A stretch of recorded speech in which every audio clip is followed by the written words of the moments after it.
Paul, as I said, it's a two-man race and he's one of them, still right, very much right in it. Well, we've seen the race transformed over the course of the last week, Kieran, with Joe Biden's very impressive performance. Biden is now the front runner, and there are already signs that Donald Trump is a little bit concerned about this. So the critical question, first of all, for the Democrats is whether they can resolve this in an effective way with Biden getting the delegates required before the convention. It would, I think, be a fundamental mistake for the Democrats to nominate Bernie Sanders. Sanders is an extremist. He says that he wants revolutionary outcomes. A Sanders-Trump contest would polarise and divide the United States and do great damage to the country. I think you can see a possible ray of hope with Biden, who is a centrist, who will appeal to the middle ground, who will try and unite the country and sell the message that it's time to move beyond Donald Trump and for the country to recover after Donald Trump. So it'll be fascinating to see the way the Democrats resolve this. But as far as I'm concerned, frankly, they must go for Biden if they're to give themselves any realistic prospect at all. And given the Biden results on Super Tuesday, you would think he would be very much the favourite to do well in the next primary, which is in Michigan. And I guess it's a real litmus test as well for that sort of Rust Belt swing state that they've got to win. Well, that's exactly correct. And I mean, this is the sort of constituency that's very important to Trump. This is where we've got a lot of alienated blue-collar workers, a lot of Rust Belt industry. This is going to be fundamental in terms of not just who becomes the Democratic candidate, of course, but at the end of the day, who actually wins the presidential election by winning majority support among this sort of constituency. Back home now, Paul, and your piece at the weekend was well, it's a sobering situation right now, isn't it, with coronavirus, but more the reaction to it. It is really a test of our people and our nation as much as it is the leadership.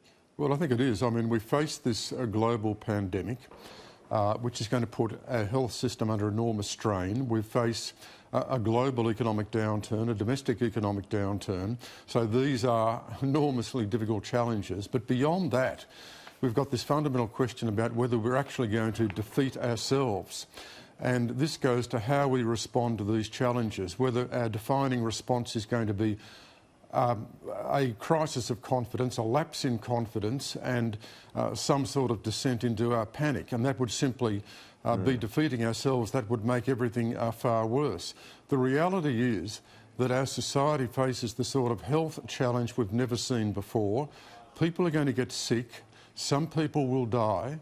There'll be strains on families. We'll have some institutions closing. The effect won't be even. Some suburbs and regions will be more affected than others. There'll be a different impact when it comes to ages, with those people over 70 far more likely to be affected. So the absolute key here is for people to have a sense of responsibility to help one another, so we get through this in terms of a greater sense of individual responsibility, or whether we're simply going to continue blaming one another, criticising one another, and displaying the lack of trust which is so obvious over the last few years.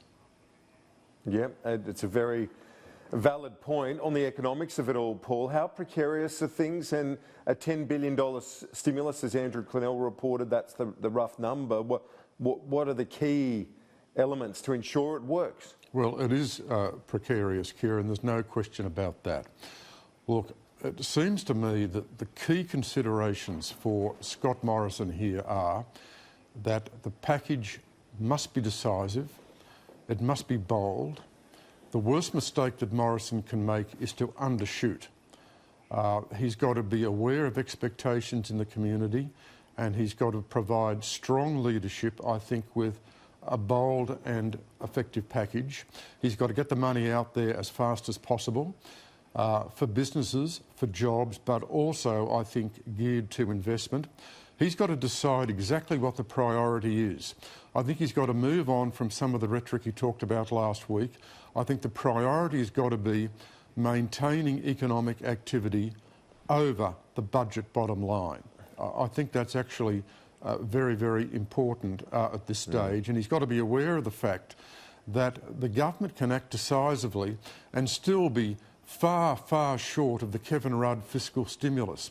The government shouldn't get too hung up about what Kevin Rudd did 12 years ago, because there's no way the government will be getting anywhere near what Kevin Rudd did. So there's going to be a very substantial difference anyway, but the package, in order to succeed, must be decisive. And Paul, on the politics of it all, how decisive a moment is this for Scott Morrison's prime ministership? Well, this is the making or breaking of Scott Morrison. There's absolutely no question about this. So it's a great opportunity and it's a great risk. This is the nature of economic crisis. Now, if Morrison can get through this, if in fact he could avert a recession, I mean, presumably the March quarter will be negative. The June quarter is more difficult to assess at this stage, depending upon the extent of the downturn and the government's fiscal response. But if Morrison could avert a recession, get the benefit of the bounce back after the virus, and have the budget back in surplus before the next election, they would be really, really substantial achievements. But if, on the other hand, the economy does go into recession, that will be an enormous propaganda coup for the Labor Party, Kieran. Just think about it. Anthony Albanese will be able to say, well, the former Labor government, facing a much greater crisis, averted recession, and this Liberal government, led by Scott Morrison, was not able to do that, and the country succumbed to recession. So that would be a really, really powerful line for the Labor Party. A crucial 6 months ahead, no doubt about it, Paul. Thanks so much, Paul Kelly. We'll talk to you during the week. Thanks, Kieran.